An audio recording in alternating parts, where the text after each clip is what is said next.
Pra melhorar, sintonizar o coração nas ondas do amor e da razão. Tem que estudar e praticar. Jesus tá nos chamando, meu irmão. Vamos elevar nossos pensamentos a Deus, a Jesus, agradecendo pela oportunidade de estudar hoje, que nós possamos ter entendimento para cada vez mais agregar conhecimento, tentar evoluir. Assim seja. Oi, gente, tudo bem? Eu sou a Bibi. Oi, gente, eu sou o Luiz. E hoje a gente está aqui para dar continuidade nas nossas aulas do livro Jovem e os Vícios. Hoje a gente vai abordar um tema um pouco diferente do que é o último, que é os vícios morais. Como na última aula a gente falou sobre drogas lícitas, ilícitas e vícios físicos, a gente achou pertinente falar hoje sobre os vícios morais, que são uma coisa que a gente está sempre agindo dessa maneira, mas nunca reconhecendo os nossos erros. Bom, a gente sabe que vícios são atitudes repetidas que a gente tem que faz mal pra gente, só que hoje a gente vai perceber que os vícios não são só físicos, que a gente tem vícios que a gente pratica, que a gente põe em ações diferentes do que consumir uma droga ou consumir algum produto, e sim quando a gente externa algum sentimento ou algum comportamento negativo. Bom, os vícios morais têm todos eles início no egoísmo, que é basicamente o contrário da caridade. A caridade que quando a gente se doa, a gente tenta fazer o bem ao próximo, mesmo sem saber se vai sobrar esse bem pra gente, sem procurar ter a recompensa daquilo, isso é a caridade. E o egoísmo já é o completo oposto, querer para si tudo aquilo que você pode ter, não se importando com o que o outro vai passar, não se importando com as consequências das suas atitudes, simplesmente para que você tenha um bem-estar momentâneo e não pensando na coletividade. Bom, a gente sabe, como já falamos anteriormente, que os vícios não são só físicos, e são também morais. Quando a gente tem uma atitude muito negativa, que não é só o consumir alguma coisa que nos faz mal, e sim externar algo que está fazendo mal pra gente também, isso é um vício moral, quando a gente externa um sentimento ruim, negativo, que pode prejudicar tanto a nós mesmos quanto ao nosso próximo. A gente pode ver alguns exemplos de vícios morais quando a gente para de agir pensando no próximo, quando a gente tem a vontade de pegar as coisas simplesmente para nós mesmos, sem pensar na coletividade, sem pensar no próximo. E quando a gente simplesmente olha para o nosso corpo, olha para as nossas atitudes, se vangloria e diminui o outro, a gente também está exercendo um vício moral da vaidade, do orgulho, do egoísmo. E isso não só atrasa a nós mesmos, mas também atrasa os nossos companheiros, que tem que ficar nos corrigindo e dizendo que deve não fazer, quando na verdade a gente já devia ter essa consciência. Os nossos vícios morais não têm origem aqui na nossa encarnação desse momento. Eles foram sendo criados e amamentados durante um grande período em todas as nossas encarnações, e por isso a gente tem tantos defeitos para cuidar. Então a gente deveria procurar agora tratar de sanar isso, tratar de cuidar disso, para acabar com esse entrave para a nossa evolução. A gente vai começar citando alguns vícios específicos, que são muito conhecidos por todos nós, mas que muitas vezes passam desapercebidos pelo nosso dia a dia, nas nossas ações, atitudes e pensamentos. Então a gente pratica eles com bastante constância. O primeiro é a vaidade. A gente conhece a vaidade normalmente por aquele cuidado extremo com a aparência ou aquele exibicionismo, né? A gente ficar se mostrando demais o nosso corpo e as nossas qualidades. Porém, a vaidade ela também se revela em outras circunstâncias, como, por exemplo, a impaciência com aquele nosso irmão que é mais ignorante ou menos esclarecido, né? Que a gente se coloca numa posição superior à dele, mesmo às vezes sem perceber. Quando a gente não reconhece a nossa culpa nas situações diárias, ou seja, quando a gente não percebe que muitas das coisas que acontecem são culpas nossas, provenientes do que nós mesmos fazemos. Isso também é vaidade. A vaidade, então, ela se resume nessa obstrução, né, nesse impedimento da gente se autoanalisar e perceber as nossas possíveis falhas ou erros, e a gente só vai ali cada vez mais enaltecendo aquilo que a gente vê de bom, as nossas qualidades físicas ou intelectuais, né? E ela é muito sutil em todas as nossas áreas, né? A vaidade tem uma manifestação muito sutil no nosso íntimo. E o esforço que a gente tem que fazer para combater ela é muito grande e depende de grande vigilância. Então, agora o nosso segundo vício moral a ser abordado é o ciúme. E bom, o ciúme é basicamente uma representação do egoísmo que a gente tem nas nossas relações afetivas, tanto em namoro e casamento, quanto em amizade. E ele é uma representação muito violenta do egoísmo, já que a gente acredita ter a propriedade de alguma pessoa, de algum ser, que na verdade é um espírito livre, com livre-arbítrio, e que tem a opção de fazer o que ele deseja. E não só o que a gente acredita que seja o necessário, não só. Para que a gente possa sanar esse ciúme, esse egoísmo, a gente tem que ter a noção de amor universal, que todos nós somos uma família e que não é ninguém propriedade de ninguém. Você não deve ter ciúme de alguma pessoa porque ela é um espírito independente do seu. Uma das maneiras que a gente tem para combater o egoísmo é reconhecer o amor universal, o amor que a gente tem por toda a humanidade, por toda a família que preenche nosso planeta e também o universo. Quando a gente reconhece isso, a gente para de acreditar que esses seres são posses, e sim que eles são independentes e vão ter suas próprias escolhas, independentes das nossas. Um outro vício moral é a inveja, que a gente conhece também como ser aquele desejo de possuir alguma coisa que é de outra pessoa. Mas a inveja compreende uma coisa muito maior do que isso, como a gente deve imaginar, né? Ela pode se manifestar na crítica a alguém que aparentemente pouco faz e muito possui, ou seja, aquela pessoa que a gente acha que deu sorte na vida, aquela pessoa que a gente acha que não merece as coisas que ela tem. Então isso também é inveja, porque no fundo a gente também deseja ter aquilo que ela tem, ou está criticando simplesmente porque ela possui algo que a gente não possui. A inveja é realmente esse estado de revolta, né, com a nossa própria vida, com a nossa própria sorte, e isso é algo muito ruim, porque é um sentimento que destrói a nossa resignação, né? Combate a nossa resignação todo dia e nos causa intolerância com as coisas que acontecem por aí. Ou seja, se eu mancho a minha roupa, se eu piso numa poça de lama, qualquer coisa que acontece eu já fico muito estressado porque eu vejo que as outras pessoas não sofrem aquilo que eu sofro. E isso é inveja.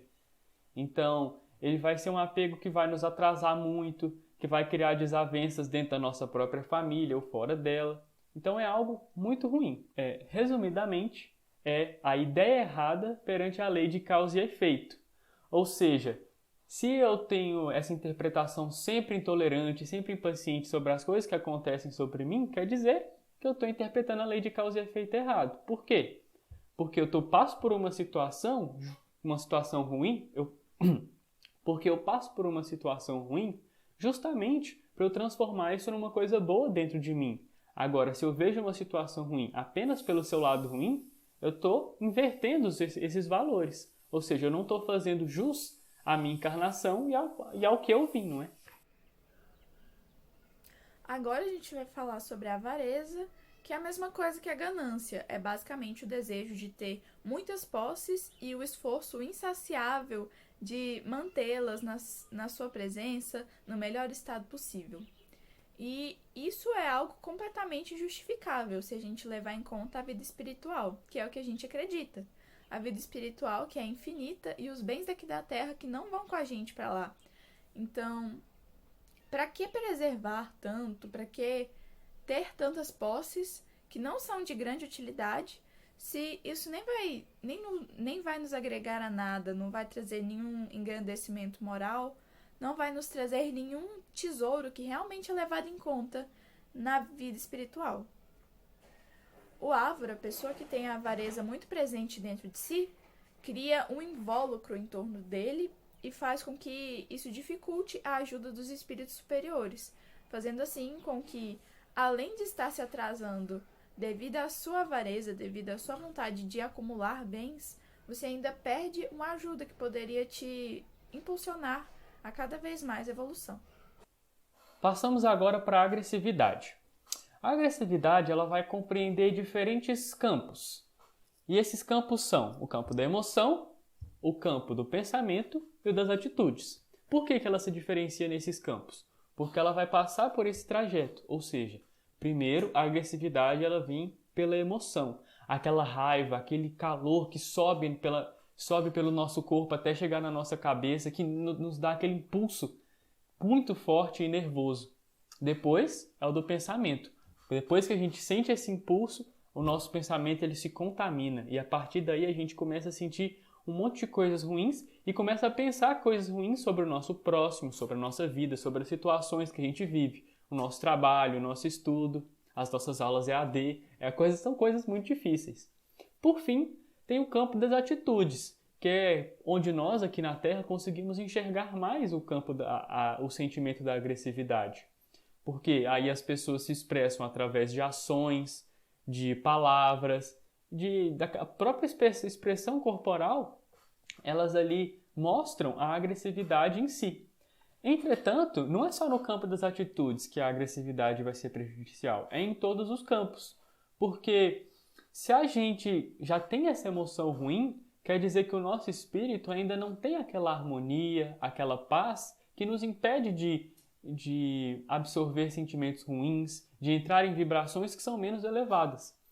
Ou seja, então todos esses campos são muito importantes para a nossa harmonia. Mas a gente sabe que é muito difícil a gente impedir certas emoções, certos sentimentos, então a gente começa pelo mais fácil. Se a gente pode, primeiro, melhorar nas nossas atitudes, depois nos nossos pensamentos, até chegar nas nossas emoções. Tudo é um passo a passo que a gente deve seguir. Mas é muito triste também quando a gente chega a expressar essa agressividade de fato. São muitas das vezes que a gente mais se arrepende quando a gente é agressivo. Quando a gente discute dentro de casa, grita com algum colega ou um amigo, a gente acaba se arrependendo. E aqui está um trecho do nosso livro Jovem e os Vícios que eu achei muito importante.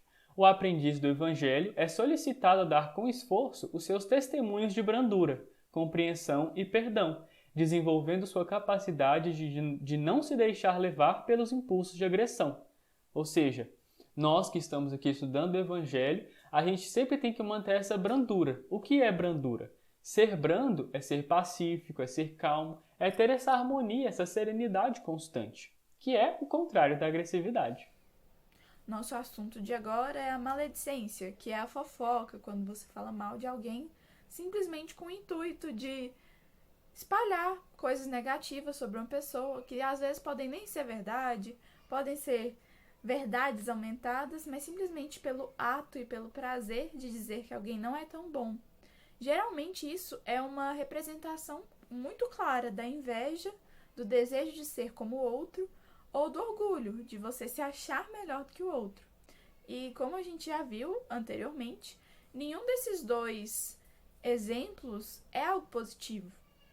Porque quando a gente exerce isso, a gente não tenta mostrar uma atitude que o próximo pode fazer para se melhorar quando a gente fala mal. Mas a gente simplesmente tem o desejo de fazer com que a pessoa ou ela se sinta mal, ou simplesmente veja que ela tem um defeito, mas sem o intuito de fazer com que ela melhore. E isso não vai ser de utilidade nem para você, nem para a pessoa que está sendo julgada. E quando a gente pensa em combater a maledicência, nosso objetivo não é parar de enxergar o defeito do próximo, porque isso é quase impossível, mas sim usar essa visão que a gente tem para tentar ajudá-lo a melhorar e também buscar as partes positivas, não só as partes negativas dos nossos companheiros de jornada. Passando agora para a mentira. A mentira ela vai ser a representação imediata do egoísmo, porque a gente mente para sair no lucro em alguma situação.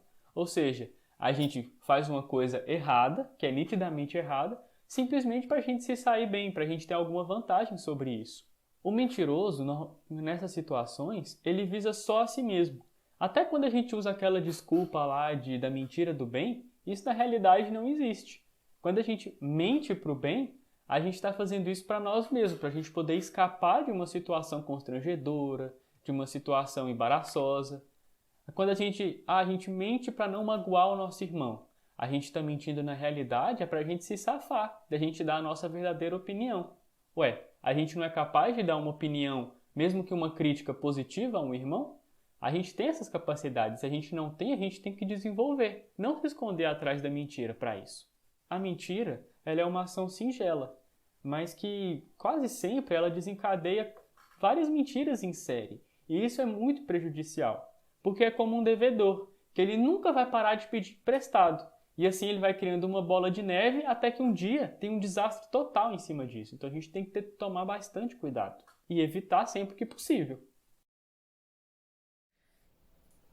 Nosso último tema a ser abordado é a preguiça.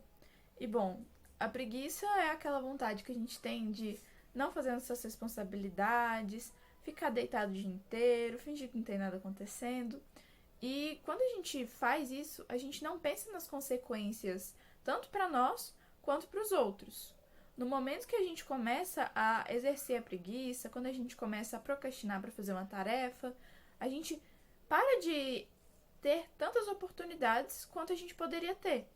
Por exemplo, durante uma atividade que você estaria, estudando, você poderia encontrar uma matéria que você goste, encontrar alguma coisa que você tem vontade de se aprofundar, talvez fazer um curso, fazer uma faculdade. E quando você deixa de fazer essas atividades, você vai perder uma grande chance que você teria de encontrar algo que você goste, simplesmente para, assistir uma série, ficar mexendo no Twitter, no Instagram. Além disso, você pode estar deixando alguém sobrecarregado. Quando você não faz as suas atividades, outra pessoa vai ter que fazer. E essa pessoa ficando sobrecarregada vai deixar as atividades dela para trás. Assim, você atrasa a sua própria evolução e ainda atrapalha a evolução de algum companheiro que você tem. Hoje a gente falou de vários tipos de vícios morais. Claro que existem vários outros, mas a gente citou alguns dos mais recorrentes, entre a gente. Infelizmente, esses são os vícios mais difíceis de combater, até mais que os vícios físicos, porque o álcool a gente consegue identificar, a gente consegue ver, a gente consegue sentir, quem quer que seja. Agora, a preguiça, a maledicência, o ciúme, normalmente, quando temos esses sentimentos, a gente fica cego. E é aí que está o maior problema. Esses vícios, eles muitas vezes se mascaram pela personalidade forte, pelo estilo que a pessoa tem, quando na realidade não passa de um vício moral. Essas coisas não possuem uma fórmula ou uma ação específica para combater. Elas vão depender da nosso aperfeiçoamento constante, da nossa vigília constante. Mas a gente pode aqui resumir em algumas etapas para a gente seguir para facilitar. A primeira é a gente tentar se conhecer, quais são os nossos próprios defeitos, quais são as suas origens e por que a gente possui esses defeitos. A partir daí, a gente consegue mapear e descrever o que a gente realmente tem de ruim e o que a gente tem de bom para a gente poder trabalhar. A segunda coisa é a vontade de mudar e ser diferente. Já que a gente já identificou os nossos defeitos, a gente tem que ter essa vontade de mudar, porque senão não faz sentido. Deixar para trás esse orgulho, esse egoísmo, para a gente buscar a felicidade verdadeira. É a gente sempre se manter consciente de que a felicidade real está bem além disso. Imagina algum dia a gente poder parar de sentir ciúme, poder parar de sentir inveja, a gente não sentir preguiça, a gente não querer falar mal do outro. Vai ser uma coisa muito boa quando isso acontecer. E, com certeza, depende de nós e nós temos que seguir esse caminho.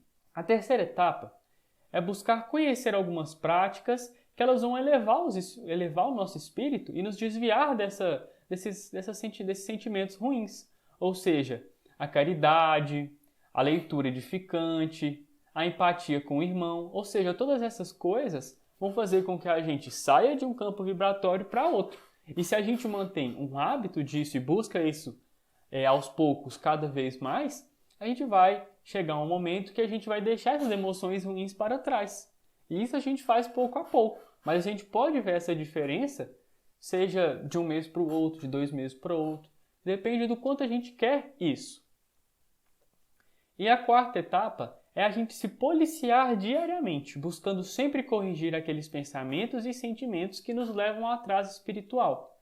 Então é a gente se vigiar, orar e vigiar. Se eu penso mal do meu irmão, se eu sinto inveja do meu irmão, se sou muito apegado aos meus bens materiais, ao meu celular ou o que quer que seja, então que a gente possa perceber isso naquele momento e já tentar cortar por aí. Ou pelo menos a gente trabalhar, olha, não vou fazer isso amanhã, talvez no outro dia eu vou ser melhor, eu vou tentar ser melhor. Então isso vai ajudar a gente demais. Bom, o que a gente descreveu aqui é o que a gente chama de reforma íntima, que todo mundo já conhece e que a gente também está realizando nesse momento de estudo logo após as nossas aulas. Mas que é muito importante a gente saber que a reforma íntima realmente é uma coisa íntima e que depende de cada um fazer por si só. Pode ser 1 minuto no dia, pode ser 10 minutos numa semana, mas o importante é a gente sempre tentar fazer. Nem que seja assim, em 30 segundos durante o dia a gente percebe alguma coisa, faz uma prece e tenta ser melhor. Então a gente sempre tem que tentar fazer isso, mesmo que a gente parta do pequenininho. Se a gente ficar pensando que a gente não pode melhorar, aí que está o principal erro. Porque a gente pode, a gente está aqui para melhorar. Se a gente não pudesse melhorar, a nossa encarnação nem faria sentido.